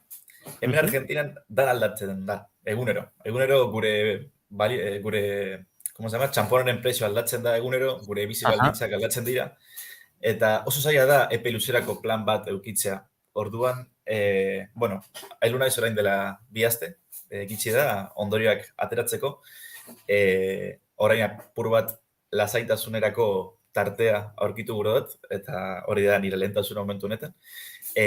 Baina hortik aurrera bai egia da nik, proiektu bat daukadala edo asmo bat daukadala, eta hori da euskarari lotuta jarraitzen egotea. Hori argi dekot, ni euskararekin lan egin nahi dudala, orduan, eta nik uste dut hemen erraza dela beti euskaraz hitz egiteko aukera aurkitzea. Orduan, astero saiatzen naiz hori aitzaki txiki bat aurkitzen euskaraz berba egiteko, eta nire euskaraz, ez galtzeko. Azkenean hemen nagoela, badakit eta hizkuntza ez bada erabiltzen, galtzen da, hori egia da. Orduan, hori da nire lehentasuna momentu honetan. Proiektua ez dekot proiektu zehaz bat, baina badakit euskararekin lan egin nahi duela. Markos, baditugu bi kolaboratzaile berri ere, bidaiarien artean, Iñaki eta Maialen, Argentinatik hasiko dira, eta Amerika Latina guztitik barrena euskararen eta diasporaren bide hori bidaiatuko dute, hurrengo 8 bat hilabeteetan, pentsatzen dut Buenos Airestik ere pasako direla. Ni Buenos Aires aipatzen ari naiz, zu non zaude oraintxe, Markos? Justo Buenos Aireseko iparraldean, Vicente López ditzen da nire auzoa, nire iria, baina dana itxasita da, osea... Buenos Airesen metropolian esango du orduan. Hori da, hemen deitzen da área metropolitana de Buenos Aires, eta 16 milioi persona bizi dira orduan.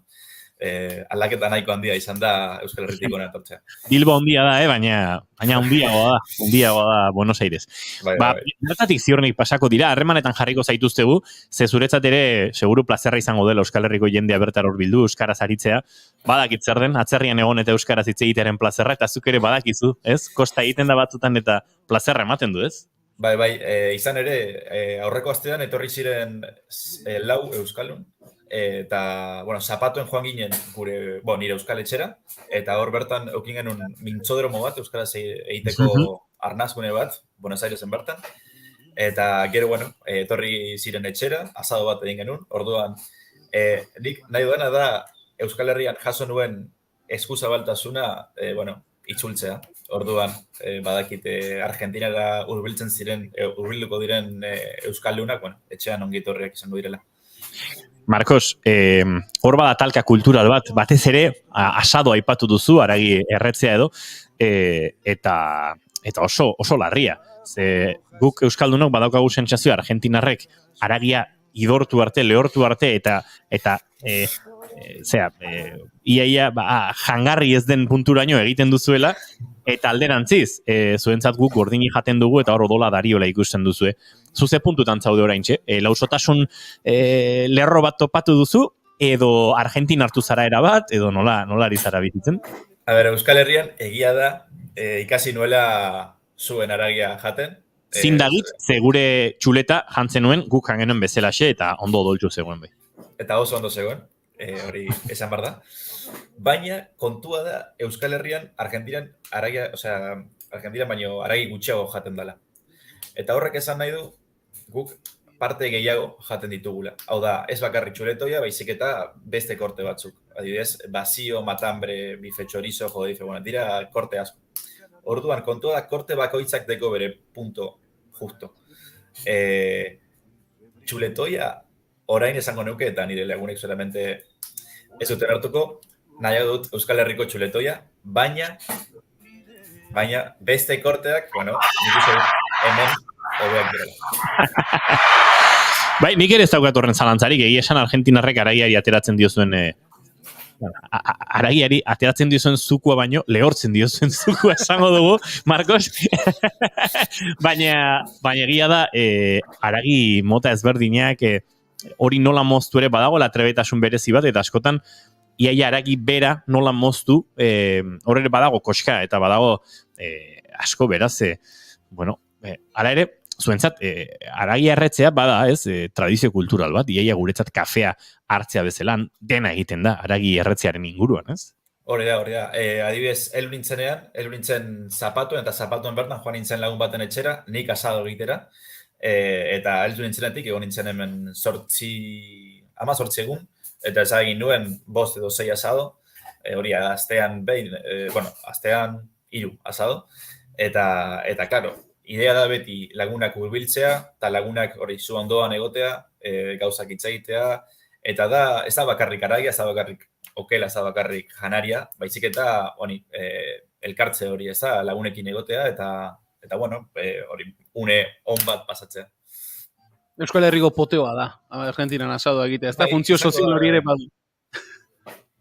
Han poteatu ere alare egingo dute ziur, baina, Marcos, bi galdera dauzkat oraindik agurtu aurretik, edo akaso gehiago. Bata, zegiro Argentinan ipatu diguzu, monetaren prezioa bat aldatzen ari dela, ez egonkortasun ekonomikoa eta ondorioz politikoa ere bizi duzuela, labur bada ere, zeurrengo asteetan eukiko dugu, hortik ere, sozialki eta politikoki Amerika nola dagoen ulertzeko aukera, baina zegirotan zaudete oraintxe Argentinan? Beti zaila da, eta orain Italiako hauteskundeak kontuan hartuta, esango nuke agian lotura bat dekogula Italiarekin, gure izaerari dagokionaz behintzat, eta horrek esan gure dau oso pertsona zutzuak garela. Orduan, dena topera bizi dugula, eta hori kalean igertzen da. Momentu honetan, kuriosoa da, ze orain krisi baten erdian gauz, baina beste aldetik, jatetxe guztiak eta sinema guztiak eta edozein gauza beti, lepo zauz, beteta, hori karragarria da. Orduan, alde batetik ikusten da, badauzela arazoak eta badaudela hori larritasun bat, gure ekonomiari dagokionez, baina egia da, bestaldetik, jendea kalean dau. Eta kalean, hori, disfrutatzen, gozatzen, eta hori ikaragarria da, ze nik badakit orain, iraiatik aurrera, gauzak ekonomiari dagokionez txarrera joko dutela, baina bezaletik hemen uda hasten da eta igertzen da kalean hori. Eta jendea egongo da, nahiko zakit, eta mundialerekin gainera, orduan, izango da zoramena. Marcos Tedin futbol zalea da.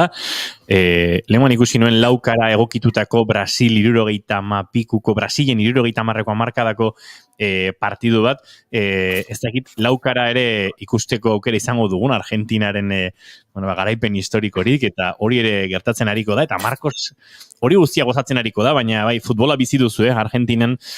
Akaso hemen ulertu ezin dezakegu modu batean, eta jendeak pentsatuko, Bilbon jendea oso atletik zalea da, edo Ibarren Ibar zale, edo Donostian Real zale, baina beste indar bat hartzen duela esango zenukezuk, bi kulturak eta bi kirolak hango eta hemengo futbola ezagutu dituzula, Marcos? Bai, nik uste dut dela futbol bizitzeko beste modu bat. Esan dudana, gu oso pertsona zutsuak garela, eta bai nik uste dut futbol hemen dara pertsonak elkartzen gaituen, gu elkartzen gaituen gauza bat. Ez da, hemen Argentinan beti izaten da, dekugula grieta bat, politikari dagokionez eta ideologiari dagokionez, eta futbola da guztiontzat, eta da danok partekatzen dugun gauza bat. Orduan, zakit, nire familia adibidez, futbola ez da oso maitea, nire aitari zaio gustatzen, nire amari bez, nik ezakit zergatik hartu dut guztua, baina hori, nik uste dut oso polita da jendearekin elkartzeko aitzaki hori erabiltzea futbola. Marcos Tedin Uribururekin ari gara Buenos Airesekin harremanetan, eta esan da bezala, gure aurtengo berrikuntzen artean, ohiko kolaboratzaile ere, izango da Marcos, eta jendeak galdetzen digu egunotan, eta niri galdetu dute, eta zeren inguruan hitz egingo du Marcosek, eta askotan ematen dudan erantzun bat eman dut, eta ez dakit, baina berak nahi duenari buruz, eta uste dut hortik ibiliko garela Marcos niri, eta guri orokorrean, Amerika Latin asko interesatzen zaigu, deno daukagu bihotzaren zatitxoren batan nunbait utzita, eta ziurango egoera soziopolitikoak kontatzeko aukerari izango duzula, baina hortik haratago ez dakit, edozer gauza interesgarri egingo zaigu bertatik zuk interesgarri ikusten baduzu, beraz ez dakit zuk zer esango zenuke dela kontatuko diguzuna, zeren inguruan ariko garela, edozerren inguruan edo? Bueno, niri egia esan, gustatuko litzaidake Euskal Herritarrei nire herria erakustea, hori da, asko gustatuko litzaidakeen gauza bat, eta denetarik apur bat, musika, filmak, kultura, janaria, lekuak, zuek gure duzuna, nik prestatuko dut, ze azkenean, hemen bizitzan naiz nire bizitza osoa, nik maite dut nire herria, baina maite dut bebai Euskara, orduan gauza horiek nahaztea oso polita izango da niretzat. Celebration, zea bospakizun bada, gaur estrenatu du Marcos Tedin Uriburu kolaboratzaile bezala, eta behintzat gaur jarri gara berarekin berriz ere harremanetan, zui guzti aurkeztu, eta datozen astetan, joango gara esan da bezala, Argentina gehiago ezagutzen, kulturatik, gastronomiatik, musikatik, akaso futbolaz hitz egiteko aitzakia bigarren kafean ere, Marcos Tedin izango da, eta argentinar futbolarekiko pasio hori. Beraz, Marcos, plazer bat izan da, harremanetan gara, eta datozen asteetan entzuleekin izango dugu, gauza batzuk eta besteak, zurekin elkar banatzeko aukera. Vale, eskerrik asko. Besarka handi bat, zaindu. Besarka bat. Aur. We gon' celebrate your party with you. Come on now. Celebration. Let's all celebrate and have a good time. Celebration. We gon' celebrate and have a good time. It's time to come to Iguren baki goiuri no jundan? Ez jundala, bai? Noa jundan, ez egiat? Estiu, ezer esan. Sekretu egin dabil. Segituan dator goiuri bueltan, segituan dator Goreti Oreja Michelena, gaur turismoaren munduko eguna da, eta horren inguruan ere aritu behar dugu. Urrengo tartetxoan, arratsaldeko 6etara bideko honetan, hainbat hausnarketa turismoak munduan duen eraginaren inguruan, eta askotan turismo denok egiten du, gure kontraesanetan ere bagabiltza hor. 5 minutu arratsaldeko 5:30 izateko, Celebration honekin, aurrera. Let's celebrate. There's a party going on right here. A dedication to last throughout the years. So bring your good times and your laughter too. We gon' celebrate and party with you. Come on now. Celebration. Let's all celebrate and have a good time. Yeah, yeah. Celebration. We gon' celebrate and have a good time. It's time to come together. It's up to you. What's your pleasure? Everyone around the world, come on!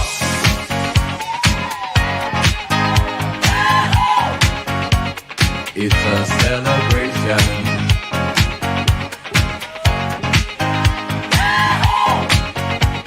It's a celebration. Galdetu dio Arkakuxok eta galdera da, goretik dantza egindu dagoeneko, ez? Ba, Arkakuxo, urrengoan kaina pixkat eman barko diozu, ze...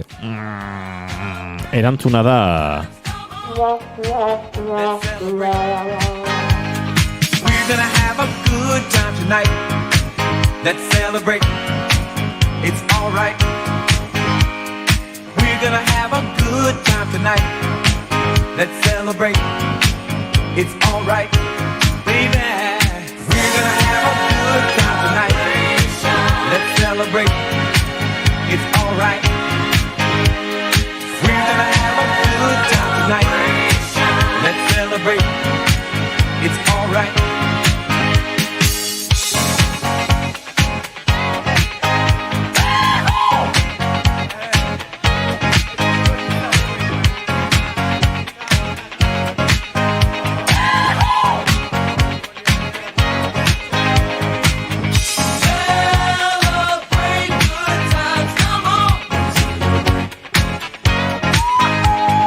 Bale, lasai dagoela entzulea, ze Goiuri bueltan da, ez dakik gunora joan den, baina bueltan da, eta izue, lasaitu gara dagoeneko, lasaitasun haundia eman digu honek, Ondo Goiuri?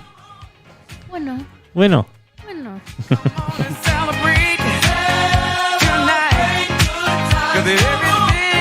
Kroketen bila esaten dute mendik, ha?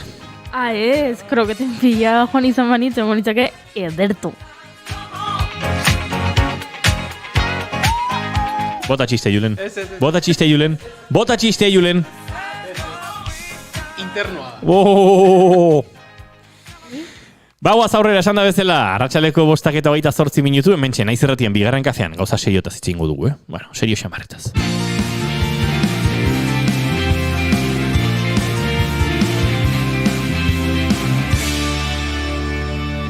Bigarrenak ez direlako beti okerragoak. Bigarren kafea.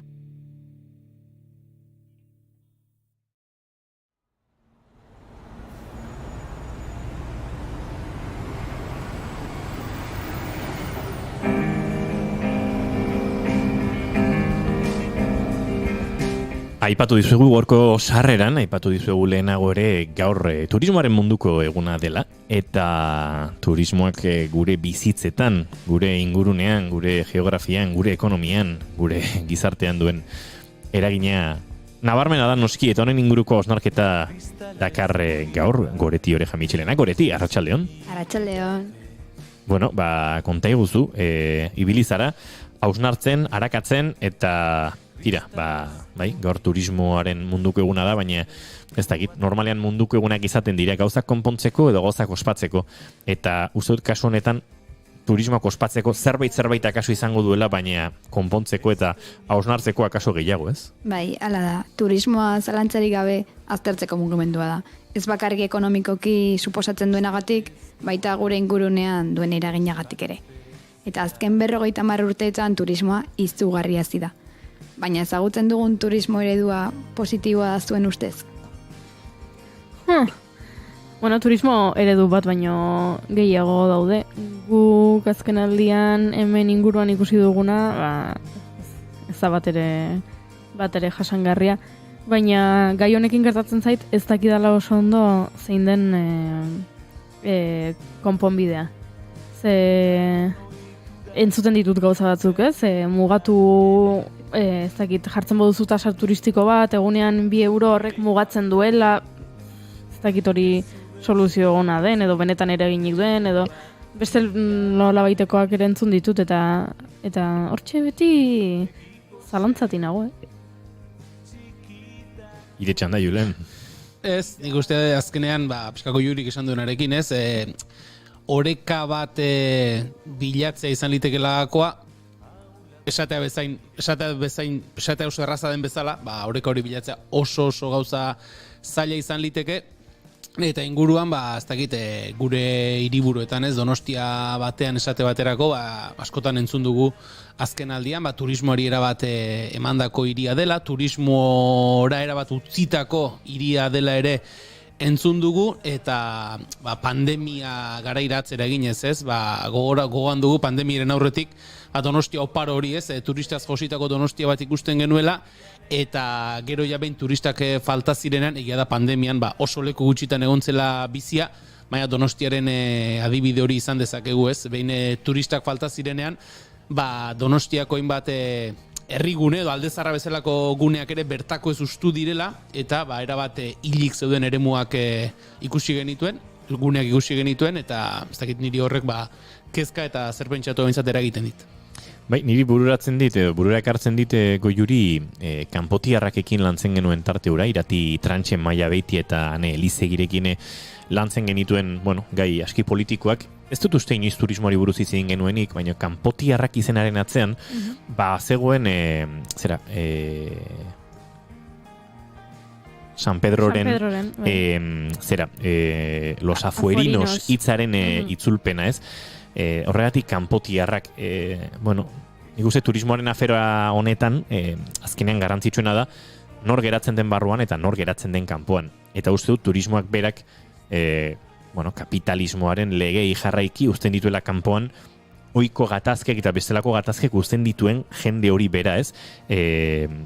Esklusiotik, zaurgarritik edo, arrisku gehien duen jende hori, eta turismoa badagoela, uste dut, logika konkretu batzuen pean, ez? Egia da, gero turismo onuragarri izan daiteke momentu konkretu batzutan, ekonomikoki, epe motzera, eskaintzen duelako, alako ez dakit, hainbat lurraldeentzako goraka da, eta segun non aldetzen duzun, turismoak kentzea ez dala politikoki planteatu daitekeen ezer ere, ez? Beraz, gaia azalean aztertzekoa baino komplexuagoa da, baina gure ingurura begiratzen badugu behintzat goretik, nik ere garbi daukat turismoa arazo dela gehiago onura baino askoz arazo gehiago dela onura dena baino, bai. Nik nire ingurura begiratuz eta Julenek Donostiako kasua aipatu du, gazteen artean asko entzun dut azken aldian, nola Donostian bertan hotel gehiago dauden eta etxe bizitza eskaintza asko jetzi den, horrekin batera prezioak ere asko ego direla, eta bertako gazteek kritika egiten dute, dagoeneko ez dutela erdialdeko auzoetan etxe bizitza bat erosteko edo alokatzeko aukerarik edo gaitasunik. Eta horrek dakar periferiako auzoetara edo eta inguruetako herrietara jotzen dutela. Uste dut denoi atorkigula burura, Eneko Goia Donostiako alkatearen adierazpen ura. Esan zuenean oso elitista zela, Jaiozaren auzoan hiltzeko eskubidea edo bizitzeko eskubidea zure etzat hartzea edo aintzat hartzea, ez da? Ze eskisito jartzen zareten.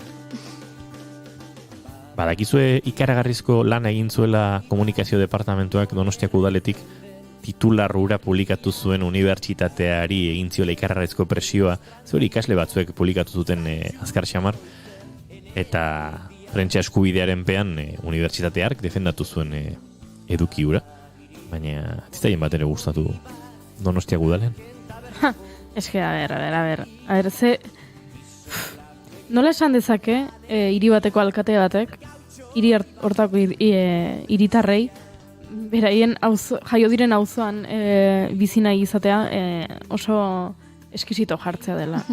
Lotxagarria da. Baina, Eneko Goiako kizen hor garai bat horrelako hainbat adierazpen egin zituenak, galdetu zioten, Donostiako alkate hautagaia, alkate gaia izan ote zitekeen emakume bat, lehenengoz, Eusko Alderdi Jeltzalearen historian Donostian eta bar. Eta ohitura batzuk mantendu egin behar dira. Eta hori, Eusko Alderdi Jeltzalea, oso ohiturako, ohituran oinarritutako alderdi bat zela, eta batzutan ohitura batzuk ez direla txarrak. Beraz, ulertu behar izan genuen, interpretazio eta tergibersaziorako tarte gehiagirik hartu gabe, gizonezkoak alkate izatearen ohitura hori ona dela. Ez dut uste hainbeste nahazten ari naizenik Eneko Goiaren hitzaiek, ez da? Ez. Hori da finean esaten ari zena. Bai. Edo behintzat esan zuena, zer esan nahi zuen beste kontua da, baina tira. Igorri bindatzen ditu zure espai lehertua.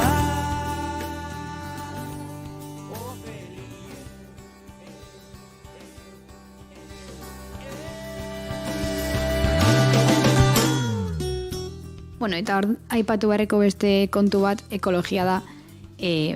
Kostaldean eta mendian ikusten ditugu ondorioak nagusiki. Baina,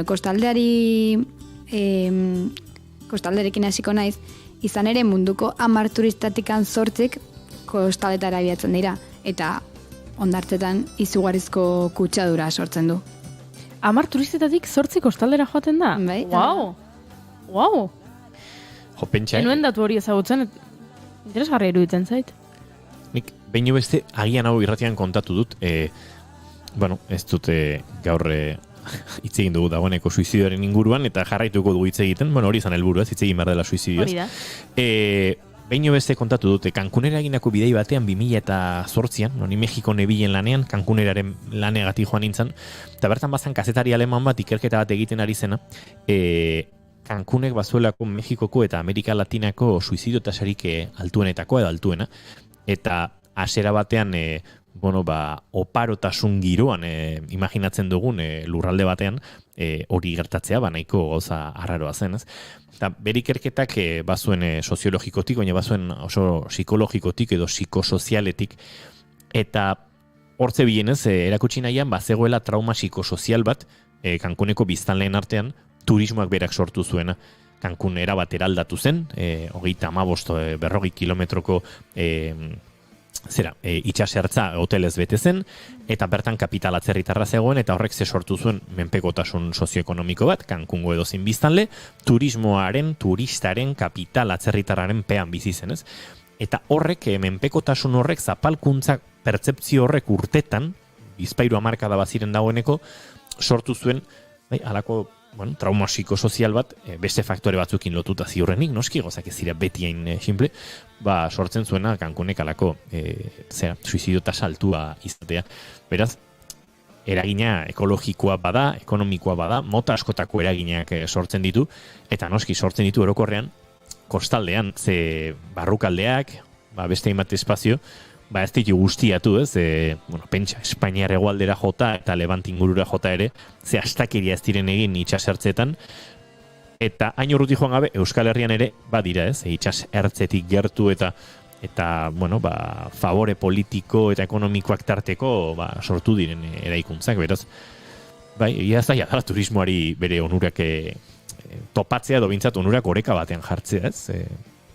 Beti kontuan eukita gu turistak garela eta ibiltzen garela leku batera eta bestera joaten eta turismoa egiten eta turismo eta bidaiatzeak onura asko dituela.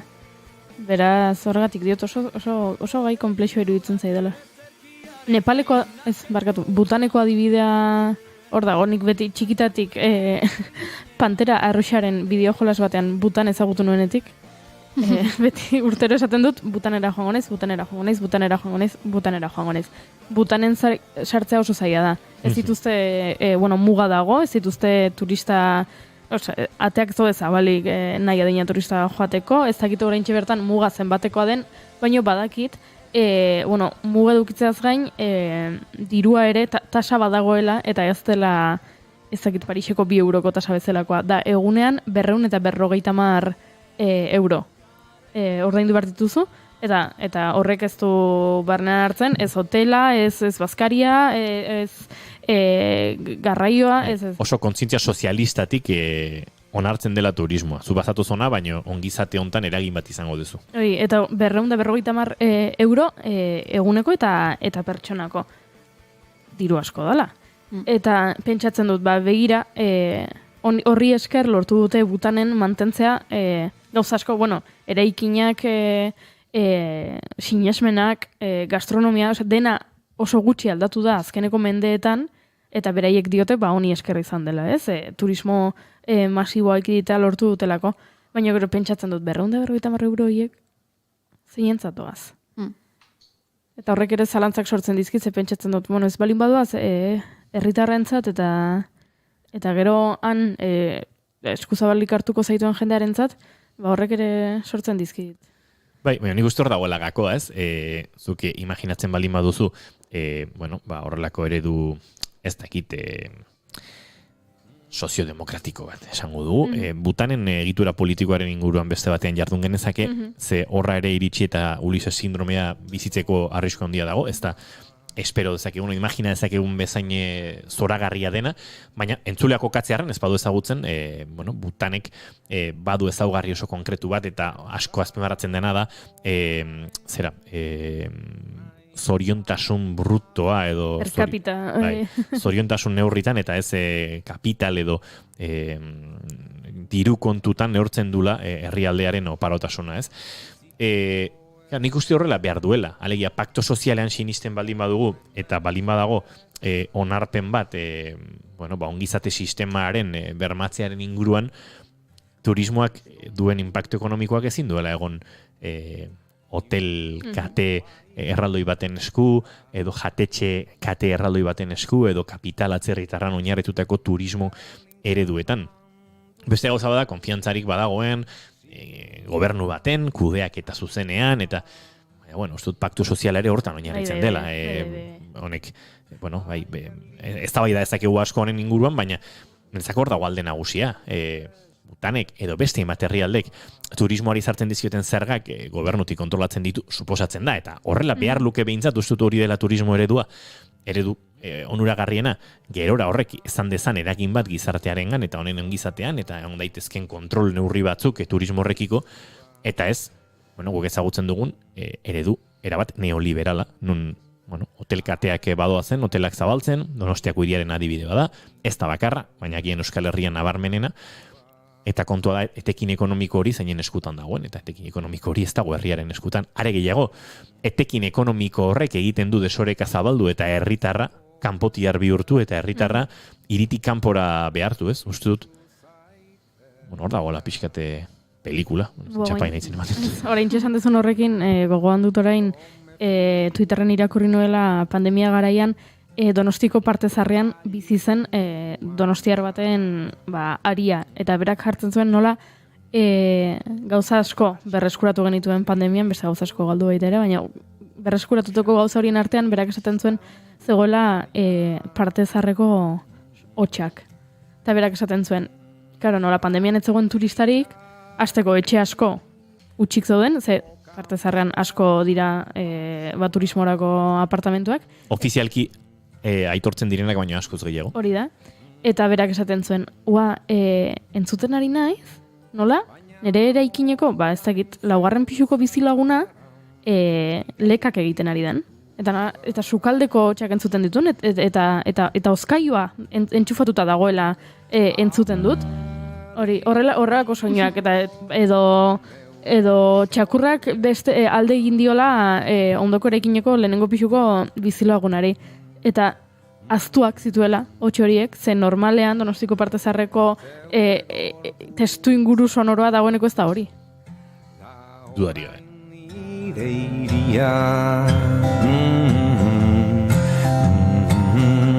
Zeu zara orain nahi dudan aperria.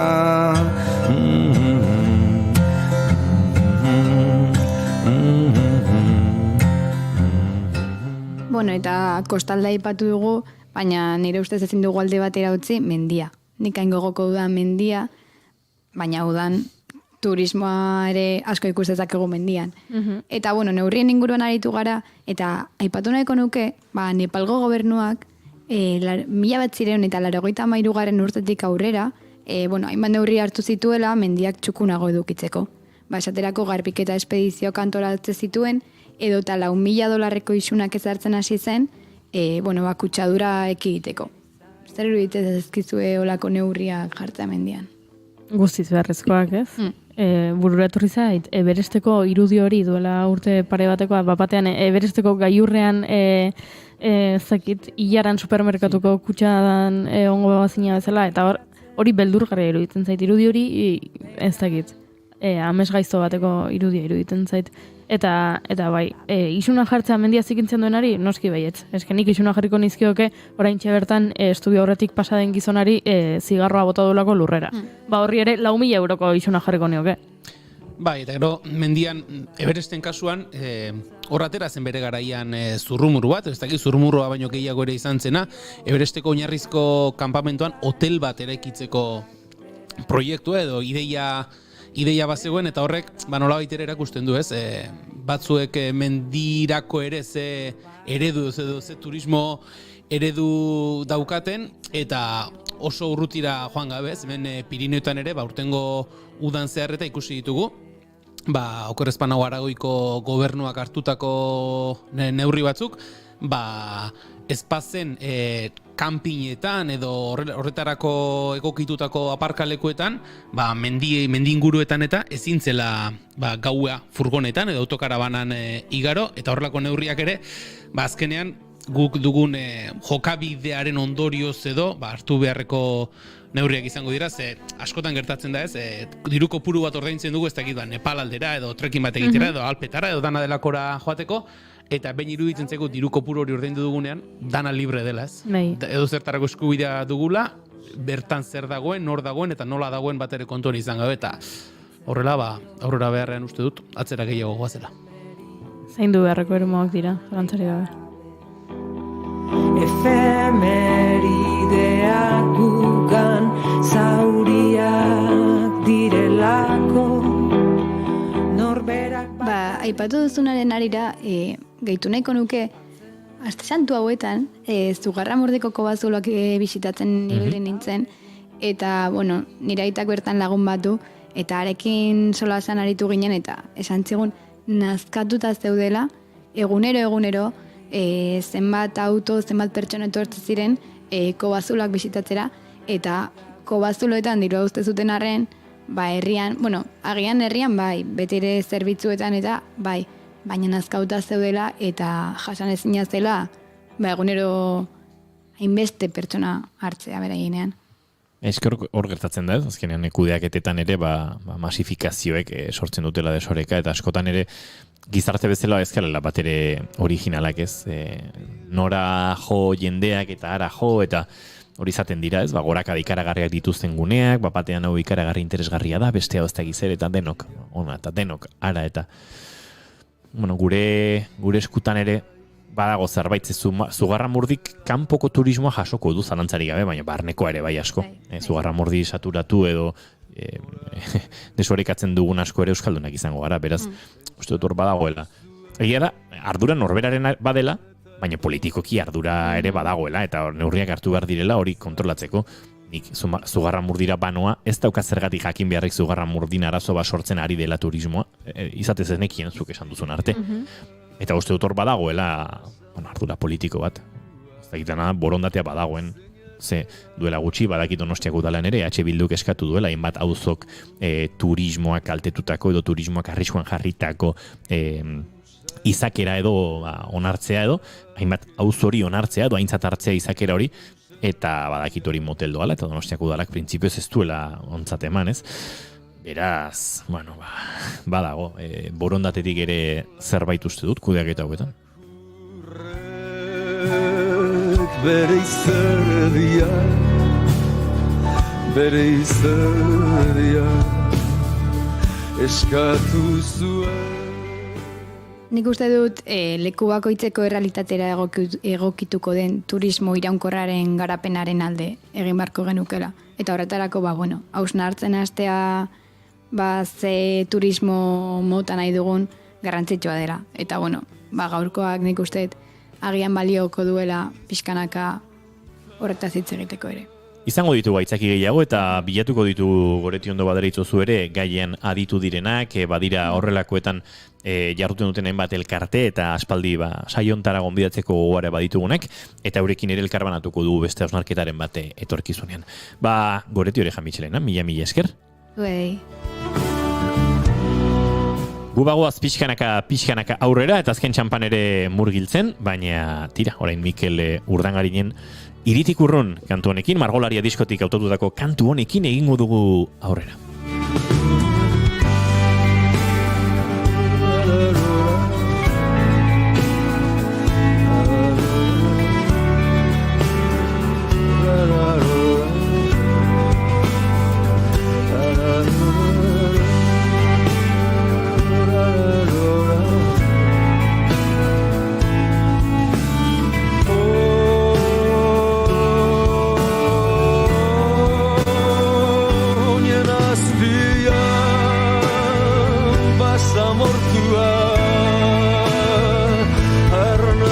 ziren lur sekretua eguzkipean doa gizona gizon arrunta gizon librea zein ederraten iritik urrun gizon arrunta gizon librea zein ederraten.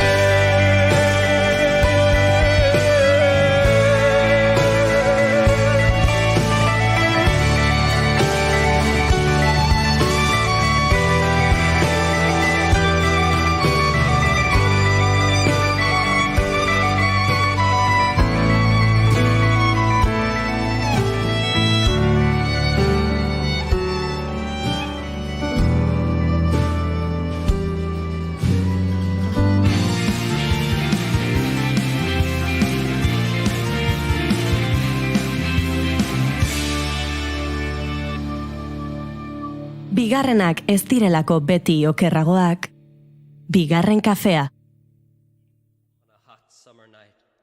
Would you offer your throat to the wolf with the red roses? Will he offer me his mouth? Yes. Will he offer me his teeth? Yes. Will he offer me his jaws? Yes. Will he offer me his hunger? Yes. Again? Will he offer me his hunger? Yes. And will he starve without me? Yes. Then does he love me? Yes. Yes. On a hot summer night, would you offer your throat to the wolf with the red roses? Yes. I bet you say that to all the boys.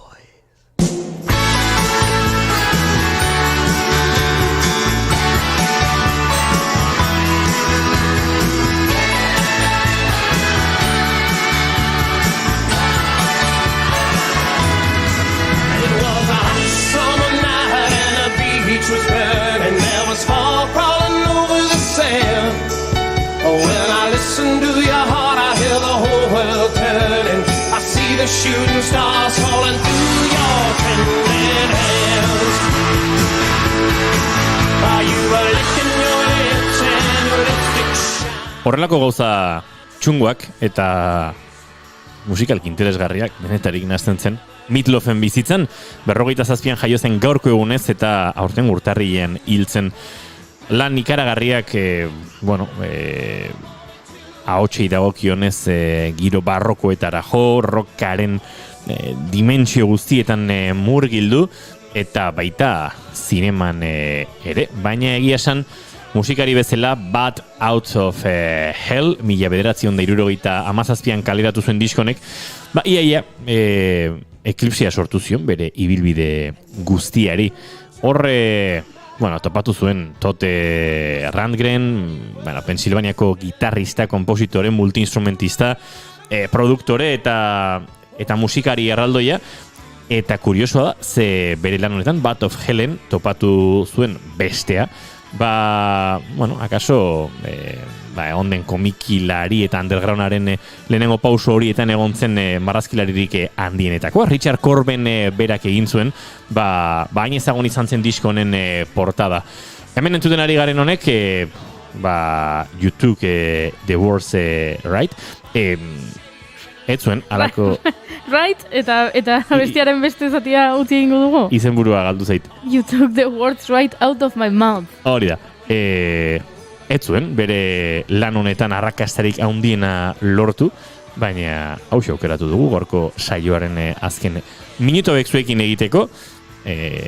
Batez ere, Bad Out of Hell kantuak 10 minutu irauten dituelako eta gero mozteak pena handiago emango zigulako.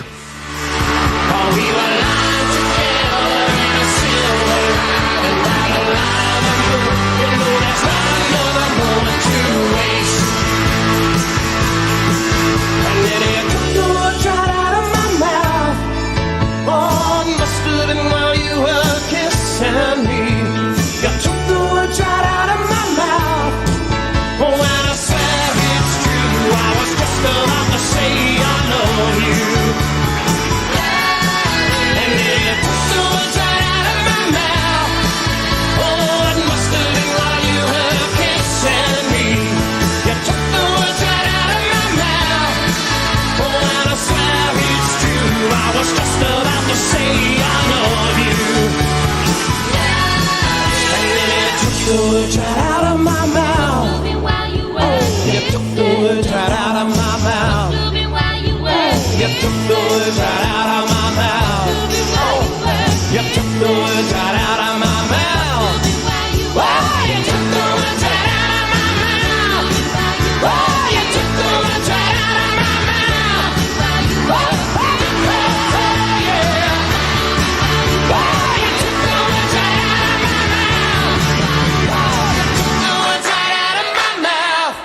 Took the words right out of my mouth.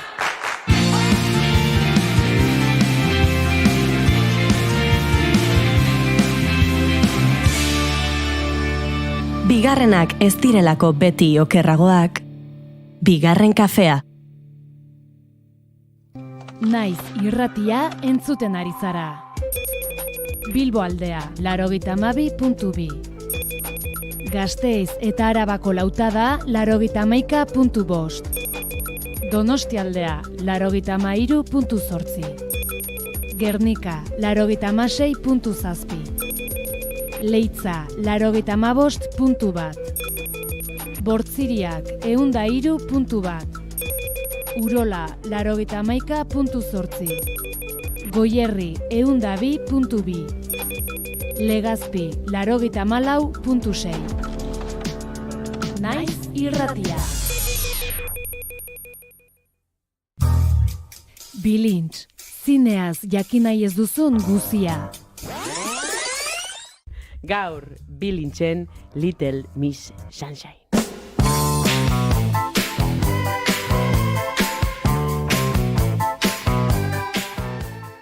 Bueno, Little Miss Sunshine aukeratu dugun pelikulan ikustu dut gure entzuleek seguro behin baino gehiotan ikusi dutela. Edertasun lehiaketa batean parte hartu nahi duen neska baten eta bere familiaren road movie bat. Oso ondo. Sí, nauzia! Ondo. She says that I'm her all-time favorite. When I make my move to her room, it's the right time. She's never had Entzun Naiz irratiko webgunean edo podcast plataformetan.